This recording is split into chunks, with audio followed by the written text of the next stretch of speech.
بسم اللہ الرحمن الرحیم، السلام علیکم۔ پروگرام اب تک میں صدف عبدالجبار آپ کو خوش آمدید کہتی ہوں۔ ہفتے اور اتوار کی درمیانی شب الطاف حسین صاحب نے خطاب کیا اپنے کارکنان سے، پارٹی ورکر سے، اور وہاں پر انہوں نے کچھ انکشافات جہاں پر کیے۔ بڑی ان کی تقریر اس وقت بہت سارے معنوں میں لی جا رہی ہے۔ اس میں ان کا کہنا یہ تھا کہ ان کو ملوث کرنے کی کوشش کی جا رہی ہے 3 سال پہلے ڈاکٹر عمران فاروق کے قتل کے حوالے سے، اور برطانوی حکومت اور ان کی اسٹیبلشمنٹ یہ کوشش کر رہی ہے کہ کسی نہ کسی طریقے سے الطاف حسین صاحب کو اس قتل میں ملوث کیا جائے۔ یاد رہے آپ کو پچھلے کئی دنوں سے اس قسم کی خبریں آ رہی ہیں کہ اسکاٹ لینڈ یارڈ نے لندن میں چھاپا مارا ہے، کچھ اہم دستاویزات بھی اپنے ساتھ وہ لے کر گئے ہیں۔ اور سب سے تشویشناک بات جو الطاف حسین صاحب نے کی، ان کا یہ کہنا ہے کہ برطانوی حکومت اسٹیبلشمنٹ میری جان لے سکتی ہے، میں رہوں نہ رہوں، لیکن میری جو پارٹی ہے اس میں نظم و ضبط رہنا چاہیے، اس پارٹی کو چلنا چاہیے۔ اس قسم کی انہوں نے باتیں کی اور قیادت سے دستبردار ہونے کی بھی انہوں نے بات کی، جس کے بعد ان کے کارکنان کی جانب سے کافی غم کا اظہار کیا گیا، افسوس کا اظہار کیا گیا، فلک شگاف نعرے بھی لگائے گئے، کچھ ہم نے رکت انگیز مناظر بھی دیکھے۔ اس کے بعد ایم کیو ایم کے قائد نے اپنی پارٹی کے جو ہمدرد ہیں، کارکنان ہیں، رابطہ کمیٹی کے جو ممبرز ہیں، ان کے کہنے پر یہ فیصلہ واپس لے لیا اپنی پارٹی کی قیادت سے جو وہ سبکدوش ہونا چاہ رہے تھے اس حوالے سے۔ لیکن ایم کیو ایم اتنی مشکلات میں کیوں گر گئے اس قسم کے بیانات دینا کہ برطانوی حکومت ان کی جان لے سکتی ہے؟ بڑا ہی سنگین نوعیت کا معاملہ ہو گیا ہے یہ، اور ان کے خلاف سازشیں ہو رہی ہیں۔ پہلے ہی ایم کیو ایم کو ہم دیکھ رہے ہیں کہ یہاں پر الیکشن کے دنوں سے ہی، جب الیکشن مہم کے دوران ایم کیو ایم پر حملے ہو رہے تھے، لبرل پارٹیز پہ حملے ہو رہے تھے، اس کے بعد سے لے کر اب تک ایم کیو ایم میں کافی زیادہ چینجز اور تبدیلیاں ہم نے دیکھی ہیں۔ لیکن یہ والا جو حوالہ ہے لندن سے، یہ بڑا ہی حیران کن ہے کہ برطانوی حکومت ایسا کیوں چاہیے، خاص طور پر جب ڈیوڈ کیمرون صاحب وزیر اعظم ہیں برطانیہ کے، وہ پاکستان میں موجود ہیں۔ اس قسم کا مطالبہ کرنا، ایم کیو ایم کی جانب سے ہائی کمیشن آفس کے باہر مظاہرہ کرنا، اس پہ برطانیہ کا تشویش کا اظہار کرنا، اور یہ صفائیاں پیش کرنا کہ حکومتی معاملات الگ ہوتے ہیں اور پولیس کے معاملات الگ ہوتے ہیں، برطانوی حکومت اس طرح پولیس کے معاملات میں دخل اندازی نہیں دیتی۔ اس وقت ایم کیو ایم کے کس نہج پر، ایم کیو ایم کے ساتھ کیا پرابلمز چل رہی ہیں اور کیا اس کے ریپرکشن ہو سکتے ہیں، اس حوالے سے آج کے پروگرام میں ہم تھوڑی گفتگو کریں گے پہلے سیگمنٹ میں۔ دوسرے سیگمنٹ میں ہم آپ کو آج بتائیں کہ آج 1 جولائی ہے، اور بظاہر تو ٹیکس جو لگے ہیں سارے، وہ بجٹ جب آ گیا تھا اس کے بعد سے ہی نافذ العمل ہو گئے تھے۔ سپریم کورٹ نے معاملہ بھی ٹیک اپ کیا تھا کہ ایسے کیسے ہو سکتا ہے پارلیمنٹ کی منظوری کے بغیر، اور جو نیا پارلیمانی معاف کیجیے گا مالی سال ہوتا ہے اس کے سٹارٹ ہوئے بغیر ہی کیسے تمام ٹیکسز لاگو ہو سکتے ہیں، جی ایس ٹی کیسے لاگو ہو سکتا ہے۔ لیکن ٹیکسز جب سے وصول ہونا شروع ہو گئے، مہنگائی کی شرح جب سے بڑھ گئی، لیکن ہم اگر اسے رسمی طور پہ کہیں کہ آج 1 جولائی ہے اور آج سے تمام ٹیکسز جو ہیں جتنے بھی مدوں میں لیے جائیں گے، ایکسائز ڈیوٹیز وغیرہ سب اب نافذ العمل ہو چکی ہیں، اور پیٹرول کی قیمت بھی بڑھ گئی ہے، جس کی وجہ سے ایک مہنگائی کا طوفان اب سر پہ کھڑا ہے۔ رمضان المبارک میں آپ کو پتا ہے کہ کس قدر جو ہے وہ لوگوں پر مہنگائی کا مزید بوجھ ڈالا جاتا ہے، دکاندار اپنے طور پہ قیمتیں بڑھا لیتے ہیں، لیکن حکومت کی جانب سے بھی ہم کوئی دیکھ رہے ہیں ریلیف نہیں مل رہا۔ خبریں یہ بھی آ رہی ہیں کہ بجلی بھی مہنگی ہوگی، تو ایسے میں عوام کہاں جائے؟ وہ عوام جو دہشت گردی کا نشانہ بن رہی ہے، اور دہشت گردی کا یہ حال ہے کہ اب ہر ویکنڈ پر ہم کوئی بڑی دہشت گردی کی کارروائی دیکھتے ہیں، مذمتیں آتی ہیں۔ وزیر داخلہ چودھری نثار صاحب کی جانب سے بڑے پرزور بیانات آتے ہیں کہ ضرورت ہے کہ تمام سیکیورٹی ایجنسیاں، ان کے ہیڈز بیٹھیں اور مل کر بات کریں، کوارڈینیشن۔ اور عمران خان صاحب کہتے ہیں کہ میں خط لکھنے جا رہا ہوں کہ ایک متفقہ پالیسی ہونی چاہیے کہ کیسے دہشت گردی سے نمٹا جائے، وہ خط وہ وزیر اعظم کو لکھیں گے۔ تو یہ باتیں صرف زبانی کلامی باتیں کیوں ہو رہی ہیں، اس پر عمل کیوں نہیں ہو رہا؟ اور یہ جماعتیں جنہوں نے ووٹ لیے ہیں یہ کہہ کر کہ ہم جب ملک میں آئیں گے تو امن لے آئیں گے، ان کے پاس کیا پہلے سے کوئی ہوم ورک نہیں تھا؟ اسی حوالے سے آج کے پروگرام کے دوسرے سیگمنٹ میں بات کریں گے، لیکن یہاں پر ہم بریک لیں گے۔ بریک کے بعد جب واپس آئیں گے تو ہمیں معزز گیسٹ جوائن کریں گے۔ پروگرام میں آپ کو خوش آمدید کہیں گے، اور تھوڑی سی ہم صورتحال کراچی کے حوالے سے بھی ڈسکس کر لیں، کیونکہ ظاہر ہے اس وقت جو ہماری پروگرام ہو رہا ہے یہاں پر کراچی میں ایک ریلی نکالی جا رہی ہے، اس کا احوال ہم جانیں گے۔ امن و امان کے حوالے سے لیاری کی صورتحال سے آپ لوگ واقف ہی ہوں گے، وہاں پر کیا صورتحال رہتی ہے۔ آئے دن ہم سنتے ہیں کہ 2 گروپ ہیں جن کے درمیان تصادم ہو گیا، اس کے نتیجے میں کتنی جانیں ان کا نقصان ہوتا ہے، اور پھر بالخصوص خاص طور پہ ہم یہ دیکھتے ہیں کراچی میں بھی جگہ جگہ، اگر چودھری نثار صاحب کوئٹہ کے حوالہ دیتے ہیں اور کہتے ہیں کہ وہاں پر جگہ جگہ ناکے، تو کراچی میں بھی کتنے سالوں سے رینجرز موجود ہیں، مگر امن و امان کی صورتحال جوں کی تو ہے۔ لیاری سب سے زیادہ اس امن و امان کی صورتحال سے متاثر رہتا ہے۔ شبی الرحمان ہمارے نمائندے ہیں جو اس ریلی کو مانیٹر کر رہے ہیں، ان سے صورتحال تھوڑی سی جان لیتے ہیں۔ شبی، ایک تو مجھے بتائیے گا لیاری کی کیا صورتحال ہے، دوسرا یہ ریلی کون نکال رہا ہے، کس کی قیادت میں، مقصد کیا ہے؟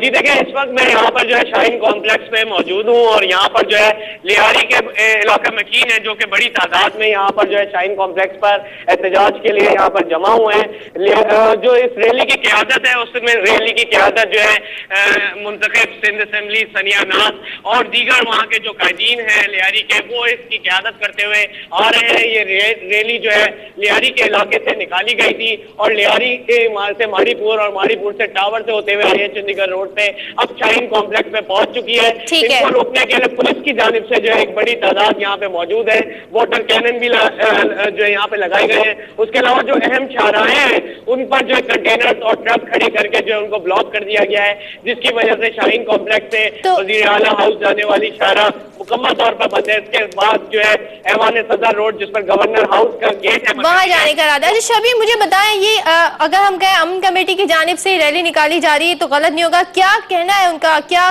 اس وقت اس ریلی نکالنے کا مقصد کیا ہے؟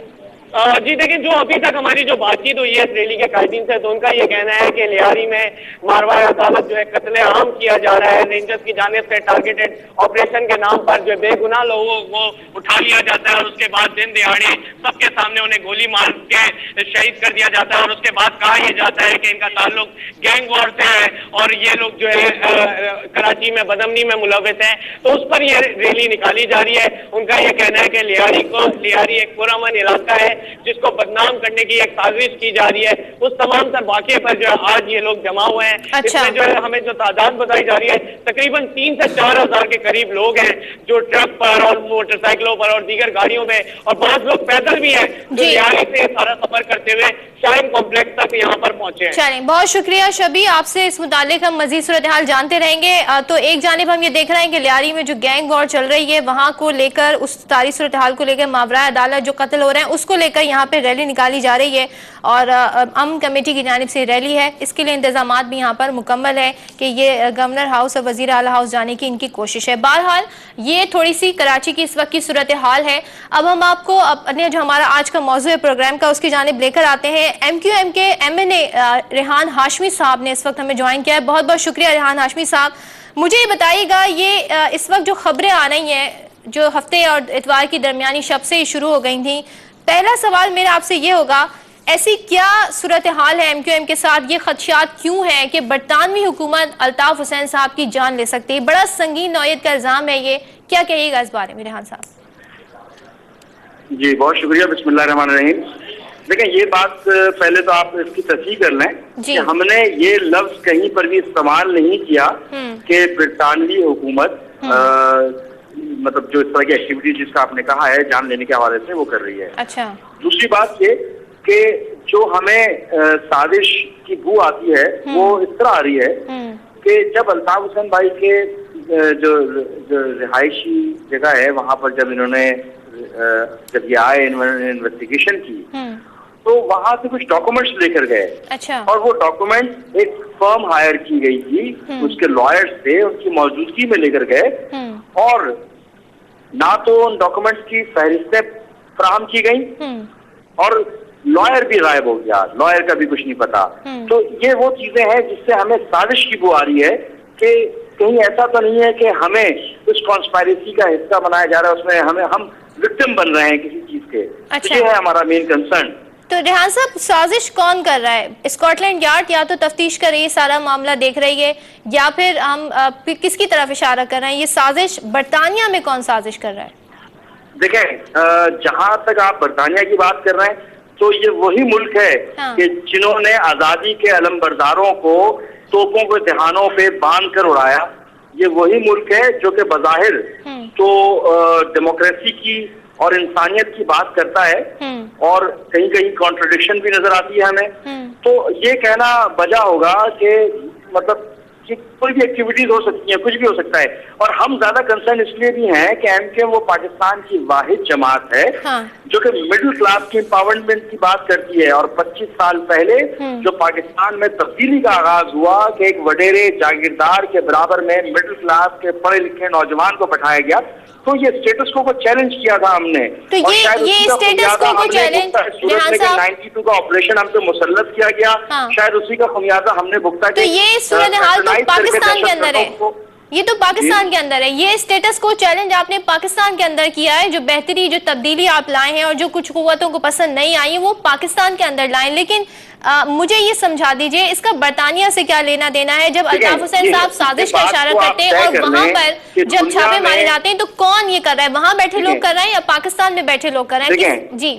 دنیا میں ممالک کے مابین تعلقات تو رہتے ہیں نا, انٹریکشن ہوتا ہے بین الاقوامی. جو ابھی کمیونٹی ہے وہاں پر گورنمنٹ ٹو گورنمنٹ انٹریکشن بڑا کلوز انٹریکشن ہوتا ہے جس میں دیگر حوالوں سے ایک دوسرے کے ساتھ معاونت بھی کی جاتی ہے. تو کیا یہ ممکن نہیں کہ یہ سازش کا تانا بانا یہیں سے شروع ہوتا ہو اور اس میں جو وکٹم بنایا جا رہا ہے وہ متحدہ قومی موومنٹ کو بنایا جا رہا ہے؟ اور دیکھیں الطاف حسین بھائی کی شخصیت متحدہ کے چاہنے والے, ان کے سپورٹرز, ان کے کارکنان کے لیے ایک مطلب کسی اور ٹریڈیشنل لیڈر سے ہٹ کر ہے. ایک روحانی وابستگی ہے متحدہ کے کارکنان کی, ان کے سپورٹرز کی, ان کے ووٹرز کی, کہ پاکستان میں اس کی مثال آپ کو شاید کہیں نہ ملے. تو الطاف حسین بھائی, کیا آپ یہ سمجھتی ہیں کہ کوئی بھٹو صاحب جیسا کوئی اور لیڈر ان کی جگہ کو لے سکتا ہے؟ کیا سر سید احمد خان کی جگہ کوئی اور لیڈر لے سکتا ہے؟ کیا نیلسن منڈیلا کی جگہ کوئی اور لے سکتا ہے؟ تو یہ کیسے ممکن ہے کہ الطاف حسین بھائی کی جگہ کوئی اور لے سکے؟ اور ایک اور چیز میں آپ کو ایڈ کرتا چلوں کہ الطاف حسین بھائی کے خلاف تو متواتر ان کو لیڈرشپ سے ہٹانے کے لیے کوشش کبھی بریفکیس پیش کر کے کیا گیا, کبھی ان کے بھائی اور بھتیجے کو شہید کر کے کیا گیا, کبھی 92 میں آپریشن مسلط کر کے کیا گیا, کبھی ماورائے عدالت ان کے کارکنان کو شہید کر کے کیا گیا. تو اس میں کئی دور ایسے آئے کہ جب ان کو لیڈرشپ سے ہٹانے کی تمام مضمون جو سازشیں تھی وہ ناکام ہوئی, اور یہ ہوتا رہا ہے. اور ہم دیکھیں تو یہ آپ لوگوں نے برطانوی حکومت کی تو تردید کر دی, آپ کہہ رہے ہیں کہ ہم نے یہ نہیں کہا, مگر عالمی اسٹیبلشمنٹ کی تو آپ نے بات کی نا, وہاں کی جو اسٹیبلشمنٹ ہے اس حوالے سے تو بات کی گئی ہے نا الطاف حسین صاحب کی جانب سے. تو یہی تو میں عرض کر رہا ہوں کہ موجودہ حالات میں, موجودہ دور میں کیا ملکوں کے مابین تعلقات نہیں ہوتے؟ کیا ملک ایک دوسرے سے انٹریکشن نہیں کرتے؟ کیا ممالک کی اسٹیبلشمنٹ آپس میں انٹریکشن نہیں کرتی؟ یعنی پاکستان اور برطانیہ کی اسٹیبلشمنٹ, یہ اس کانٹیکس میں لوں میں آپ کی بات کو ریحان صاحب. کیا یہ دودھ سے, میں آپ سے پہلے تو یہ نا, کیا یہ دودھ سے دھلے ہوئے لوگ ہیں؟ دیکھیں اسٹیبلشمنٹ تو آپس میں انٹریکشن کرتے ہیں نا, اس میں کوئی انہونی بات تو نہیں ہے, اس میں کوئی بالکل انیوژل چیز تو ہے ہی نہیں. ممالک آپس میں انٹریکشن کرتے ہیں, اسٹیبلشمنٹ ایک دوسرے سے بات کرتی ہیں, ایک دوسرے کے مفادات کو تحفظ فراہم کرتی ہیں, کبھی کسی چیز کو پروموٹ کر دیا جاتا ہے, کبھی کسی چیز کو غائب کر دیا جاتا ہے. ہمارے ایک اہم لیڈر عمران فاروق بھائی کی شہادت ہوتی ہے, بدقسمتی سے ہو کراچی میں بھی یہی رہا ہے, پاکستان میں بھی یہ رہا ہے کہ ایم کیو ایم کے کارکنان کو شہید کیا جا رہا ہے, اور لا انفورسمنٹ ایجنسیز جو ہیں ان کو تحفظ فراہم کرنے کے بجائے ایم کیو ایم کے کارکنان کو اور ذمہ داران کو ہی اٹھانی ہے, اور ان سے انویسٹیگیشن اس انداز میں کی جاتی ہے کہ جیسے وہ پاکستانی شہری نہ ہو, اور ان کو پھر ماورائے عدالت بھی قتل کیا گیا ہے, اور مسنگ پرسنز میں بھی ہمارے کارکنان شامل ہیں. تو یہ ایجنسی کا کام تھا کہ پاکستان میں بھی ان کو تحفظ فراہم کیا جائے. ٹھیک ہے, تو یہ تو ایسا لگ رہا ہے کہ خاص طور پہ سازش کے ذریعے چاروں طرف سے ہمیں کیا جا رہا ہے. لیکن میں یہ آپ کے پروگرام کے تبسط سے عرض کر دوں کہ ہم دیکھیں پرعزم لوگ ہیں, یہ مصیبتوں کے پہاڑ ہم پہ توڑے جاتے رہے ہیں.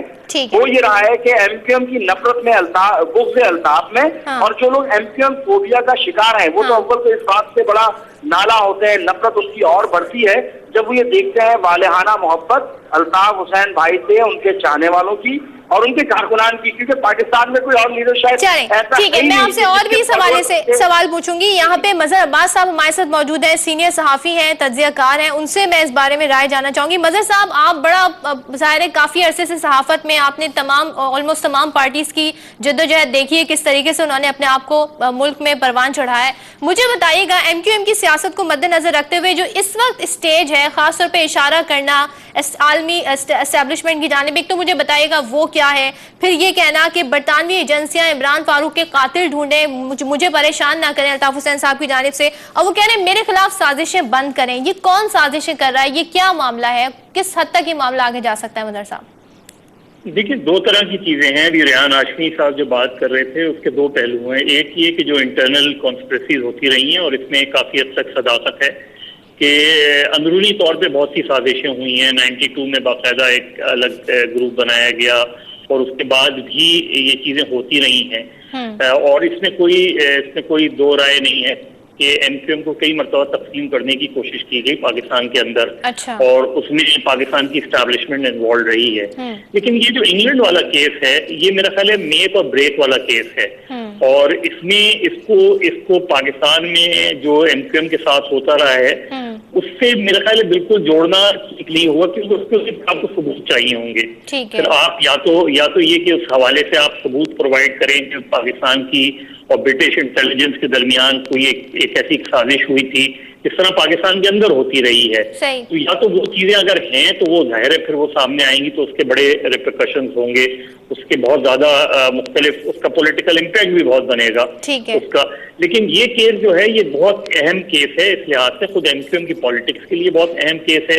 ایم کیو ایم کے اپنے جو لوگ ہیں ان کی جو ایک جذباتی وابستگی ہے اس کے لیے بہت اہم کیس ہے یہ. اور ظاہر ہے جب الطاف حسین نے کل ایک بہت ہی طویل تقریر کی اور اس میں انہوں نے ساری چیزوں کو سامنے رکھا کہ اس میں انٹرنیشنل اسٹیبلشمنٹ بھی شریک ہے، ساری چیزیں شریک ہیں، تو یہ ایک وہ تو ہے. لیکن اب الطاف حسین صاحب اگر آگے چل کے جس طرح انہوں نے کہا ہے کہ یہ برطانیہ کے لیے بہتر ہوگا کہ وہ ان کو ملوث نہ کریں، تو اس کے لیے کوئی سپلیمنٹری چیز ضرور سامنے آنی چاہیے. اور لوگ ظاہر ہے اس کا بے چینی سے انتظار کریں گے، کیونکہ ابھی تک ان کو ڈائریکٹلی اکیوز نہیں کیا گیا ہے اس کیس میں، نہ ان کو ڈائریکٹلی سسپیکٹ قرار دیا گیا ہے اس کیس میں. یہ ضرور ہے کہ انہوں نے خود یہ بات کہی ہے کہ ان کے گھر پہ چھاپا پڑا اور بہت سی چیزیں لے گئے ہیں، لیکن اس کے باوجود ابھی تک ان پہ شک کا اظہار بھی بربلا نہیں کیا گیا ہے کسی بھی حوالے سے. اور یہ بات انہوں نے خود کی ہے. ہمارے یہاں بہت سے لوگ بہت ہی جذباتی انداز میں باتیں کر دیتے ہیں اور بہت ہی یہ کہہ دیتے ہیں کہ ڈائریکٹلی الطاف حسین کو اکیوز کر دیا گیا. ابھی تک لندن پولیس نے ان کو اکیوز نہیں کیا اس کیس میں، لہذا ایم کیو ایم کی قیادت کو بھی بہت میرا خیال ہے اس سلسلے میں احتیاط سے کام لینا چاہیے، اور ہمارے جو بہت سے تجزیہ کار ہیں ان کو بھی بہت احتیاط سے کام لینا چاہیے. ریحان ہاشمی صاحب مجھے ایک سوال کا جواب دے دیجئے. پچھلے کئی دنوں سے ہم دیکھ رہے ہیں جب ایم کیو ایم کی پرانی رابطہ کمیٹی تھی پھر تطہیر کا عمل شروع ہوا، کئی بار ایسا ہو چکا ہے الطاف حسین صاحب کا اپنی جو آپ کی پارٹی کی قیادت ہے اس سے دستبردار ہونا کا اعلان کر چکے ہیں، ہونا چاہتے ہیں. ایسا معلوم ہوتا ہے کہ آپ لوگوں نے ہی ان پہ ایک رسپانسبلٹی ڈالی ہوئی ہے، مشکل میں ڈال دیا ہے اور بہت سارے مشکل فیصلے جو انہیں کرنے پڑ رہے ہیں. تو کیا کہے گا رابطہ کمیٹی جو ہے اب بھی صحیح طریقے سے اپنی ذمہ داری نہیں نبھا رہی جو پہلے ان پہ الزامات لگے؟ کیوں ایسا بار بار ہوتا ہے؟ الطاف حسین صاحب یہ کہتے ہیں کہ مجھ سے بہت رابطہ کمیٹی ڈیمانڈ کر رہی ہے، بہت زیادہ مچ پہ دباؤ ہے. ایسی ہے صورتحال ریحان ہاشمی صاحب؟ دیکھیں میں پہلے تو دو چیزوں کے بارے میں بات کروں. مظہر فاض بھائی نے بالکل درست فرمایا کہ اس طرح کا کوئی الزام بھی نہیں ہے، شک بھی نہیں ہے. برطانوی جو محکمے ہیں ان کی جانب سے ایسا کچھ بھی نہیں ہے. مگر جو ہم جس بات پر ایکشن لے رہے ہیں، جس بات پر ہمارا کنسرن ہے وہ یہ کہ دیکھیں آپ ڈاکومنٹس لے کر گئے، آپ کے ساتھ وکیل بھی تھا جو ہمارا ہائر ہوا تھا، آپ وکیل بھی غائب ہو گیا، اور وہ جو ڈاکومنٹ کی فہرست جو دینی چاہیے تھی آپ کو اصولی طور پہ، اخلاقی طور پہ، وہ بھی ہمیں فراہم نہیں کی گئی. تو یہاں سے ہمیں سازش کی بو آتی ہے. تو یہ لیگلی طور پہ یہ مدعا اٹھایا جا سکتا تھا وہاں پر ریحان صاحب، لیگلی طور پہ یہ پوائنٹ ریز وہاں پہ کیا جا سکتا تھا. یہ کہنا برطانوی حکومت کو یہ تو بڑے ایک چیلنجنگ بات ہو گئی نا. دیکھیں الطاف حسین بھائی ایک وہاں پر شہری تو ضرور ہیں مگر وہ ایک کروڑوں لوگوں کے لیڈر بھی ہیں ساتھ میں. تو یہ ایک فطری اظہار تھا، فطری ریئیکشن تھا کارکنان کا کہ وہ اس طور پہ، اور یہ الطاف حسین بھائی کی اخلاقی جرت ہے. شاید کہ پاکستان کے کسی لیڈر میں اس طرح کی جرت ہو کہ وہ اتنی سی بات پہ جس کو آپ معمولی سی بات کہہ رہی ہیں نا اس کے اوپر کوئی اتنا بڑا احساس لے سکتا ہو. یہ صرف الطاف حسین بھائی ہیں کہ جن کی اخلاقی جرت تھی کہ انہوں نے یہ کیا. مگر ہم کارکن ہونے کے ناطے ہم الطاف حسین بھائی کے بغیر ہم ادھورے ہیں، کارکنان ادھورے ہیں، ہماری جو ہم پارلیمنٹیرین ہیں ہماری کوئی حیثیت نہیں ہے، کیونکہ نظریہ دینے والا ہمارا ایک شخص ہے جو میرے پاس وقت ختم ہو رہا ہے، مجھے یہ بتا دیجیے، آپ کو بتاؤں جی مجھے مختصر یہ بتا دیجیے کے حوالے سے. دیکھیں پاکستان کی واحد جماعت MQM ہی ہے کہ جس کو چلاتے ہی MQM کے کارکنان ہیں، اور چاہے وہ پارلیمنٹیرین ہو، چاہے وہ ان کو کوئی وقتی طور پہ ذمہ داری دے کے رابطہ کمیٹی کا ممبر بنایا جائے، چاہے وہ کوئی بڑے سے بڑا فیصلہ ہو. لوگوں نے جو پکچر پروپیگیٹ کی ہے الطاف حسین بھائی کی، پتہ نہیں کس قسم کی ہے. میرا خیال ہے کہ پاکستان کی سب سے جو جمہوری جماعت ہے وہ MQM ہے، جہاں پر ریحان ہاشمی صاحب کیے جاتے ہیں. بہت شکریہ، آپ کا موقف آ گیا. مظہر عباس صاحب ہمارے ساتھ موجود تھے، انہوں نے اس پر ایک نیوٹرل تبصرہ دیا ہے کہ ابھی یہ معاملہ دیکھنے میں آنا ہے کہ اس میں مزید کیا ہوتا ہے. یہ صرف ایک الزامات ہیں الطاف حسین صاحب پر جس کو غلط نوعیت سے بھی دیکھا جا رہا ہے. پروگرام میں ہم یہاں پر بریک لیں گے، بریک کے بعد جب واپس آئیں گے تو ہم ڈسکشن کریں گے جو اس وقت مہنگائی کا بم گرا دیا گیا عوام پر، اس حوالے سے. یہاں پر ایک شارٹ بریک لیں گے، اس کے بعد آپ سے ملیں گے. پروگرام میں آپ کو خوش آمدید کہتی ہوں. اس سیگمنٹ میں ہم گفتگو کریں گے. کل آپ نے دیکھا، اور بلکہ ہر ویکنڈ پر ہم یہ دیکھ رہے ہیں، دہشت گردی کی کارروائیاں ہو رہی ہیں. کل پشاور میں اور کوئٹہ میں جو خون کی ہولی کھیلی گئی ہے، دہشت گردوں نے نشانہ بنایا، ذمہ داری بھی قبول کی ہے. بیشتر جانیں ضائع ہو گئیں، کتنے لوگ شہید ہو گئے، کتنے زخمی ہو گئے. اب یہ ایک مطلب مجھے کہتے ہوئے بڑا افسوس ہو رہا ہے کہ روٹین کی یہ ایک بن گیا ہے کارروائی ہونا. دہشت گرد حملہ کرتے ہیں، جس طرح چاہتے ہیں جیسے چاہتے کرتے ہیں، اس کے بعد وہ ذمہ داری بھی قبول کر لیتے ہیں. عوام جو یہ سوچ رہی تھی، گھر سے نکلی تھی، اور بڑا لوگوں نے، پوری دنیا نے اس چیز کو اپریشیٹ کیا تھا کہ پاکستانی قوم بڑی بہادر ہے کہ جس نے اتنی تھریٹس کے باوجود، اتنے خطرات کے باوجود الیکشن کے دن اپنے گھروں سے نکل کر بڑی تعداد میں ووٹ دیے. اور یقیناً ان کا ووٹ دینے کا مقصد یہی تھا کہ وہ تبدیلی، وہ چینج چاہ رہے تھے. تبدیلی اور چینج اس سینس میں، یہ تبدیلی اور چینج نعرہ تو PTI کا تھا، لیکن عوام اس سینس میں تبدیلی چاہ رہے تھے کہ انہیں امن ملے. مہنگائی جو ان کے اوپر مہنگائی کا بوجھ ڈال دیا جاتا ہے، ہر دوسرے مہینے پیٹرول کی قیمتیں بڑھ جاتی ہیں، ہر ہفتے بعد ہم دیکھتے ہیں صورتحال ایسی ہوتی ہے، اس سے چھٹکارا مل جائے. لیکن بدستور حالت جوں کی تو ہے. نئی حکومت آ چکی ہے، چوتھا ہفتہ حکومت کو ہے، گو کہ کم ٹائم ہے، لیکن اس کم ٹائم میں یہ والے کام بڑے تیزی سے ہو رہے ہیں. دہشت گردی کی کارروائیاں بڑی تیزی سے جاری ہیں. دوسرے آج بھی ہم نے دیکھا کہ پیٹرول کے پرائس بڑھ گئے ہیں. اس سے ظاہر ہے مہنگائی میں مزید اضافہ ہوگا. آج 1 جولائی ہے، سارے جو ٹیکس ہیں اب وہ نافذ العمل ہو جائیں گے جو بجٹ میں لگائے گئے تھے. ساتھ ہی ساتھ جو ایک غریب عوام ہمارے ہاں، کچھ لوگ کہتے ہیں یا تو ٹی وی سے محظوظ ہوتے ہیں یا موبائل فون یوز کرتے ہیں، جو 100 روپے کا کارڈ ہے اس میں بھی اگر 36 روپے یا اس سے زائد روپے کٹ جائیں گے جب آپ 100 روپے ڈلوائیں گے، اور آپ کے پاس 64 یا 65 روپے آئیں گے، اور اس کے بعد جب آپ کال کریں گے تو الگ ٹیکس کٹیں گے، جب آپ ٹیکسٹ کریں گے تو الگ ٹیکس کٹیں گے. تو یہ جو عوام ہے، یہ عوام کیا کرے، یہ بڑی پریشان ہے. رمضان بھی آ رہے ہیں، رمضان میں خود ہم دیکھتے ہیں دکاندار خود بھی قیمتیں بڑھا لیتے ہیں، اور عجیب ایک غریب صورتحال ہوتی ہے. ہمیں اس وقت پروگرام میں جوائن کیا ہے عظمہ بخاری صاحبہ ہیں، پاکستان مسلم لیگ نون سے آپ کا تعلق ہے، ظاہر حکومت کو ریپرزینٹ کر رہی ہیں یہاں پر. پاکستان پیپلز پارٹی کی سینئر ممبر مہرین انور راجہ صاحبہ ہمیں جوائن کریں گی. پاکستان تحریک انصاف سے فیصل جاوید صاحب ہمیں جوائن کر چکے ہیں. بہت بہت شکریہ آپ کا. اب ان دونوں ہی موضوع پر بات کرنا چاہوں گی جو اس وقت عوام کو سب سے زیادہ پریشان کی ہوئی ہیں. 2 چیزیں عظمہ بخاری صاحبہ، ایک تو دہشت گردی، دوسرا مہنگائی. پہلے مجھے یہ بتائیے گا، وزیر داخلہ صاحب جو ہیں انہوں نے بڑے بیانات دیے، بڑا انہوں نے کہا کہ سب نے اس چیز کو اپریشیٹ بھی کیا کہ تمام سیکیورٹی ایجنسیاں ہیں ان کے ہیڈز کو بلایا جائے، ان کے ساتھ میٹنگ کی جائے، مگر یہ سب زبانی کلامی ہو رہا ہے. اب تک ہم نے کچھ نہیں دیکھا صورتحال ہوتی ہوئی، کوئی ملزم، کوئی مجرم نہیں پکڑے گئے. یہ سلسلہ ایسے ہی چلتا رہے گا؟ کس طریقے سے معاملہ ٹیکل کریں گے آپ لوگ؟ دیکھیے صدف، میں سمجھتی ہوں کہ بڑا واس سبجیکٹ ہے جس پہ آپ نے، مجھے نہیں معلوم، میں کوشش کروں گی تھوڑے وقت میں اس کے اوپر بات کی جا سکے. پہلی بات تو یہ ہے کہ ابھی 4تھا ہفتہ ہے، آپ نے خود فرمایا، اور آتے ہی جو ہے وہ حکومت کو جو بجٹ ہے اس کے اوپر بھی کام کرنا تھا. اس کے ساتھ ساتھ جو واقعات ہوئے، جو کوئٹہ میں زیارت میں ہوا، پھر دیامید میں جو ہوا، اور اس کے بعد اب ریسنٹلی جو کل پشاور اور کوئٹہ میں ہوا، یقیناً انفارچونیٹ واقعات ہیں.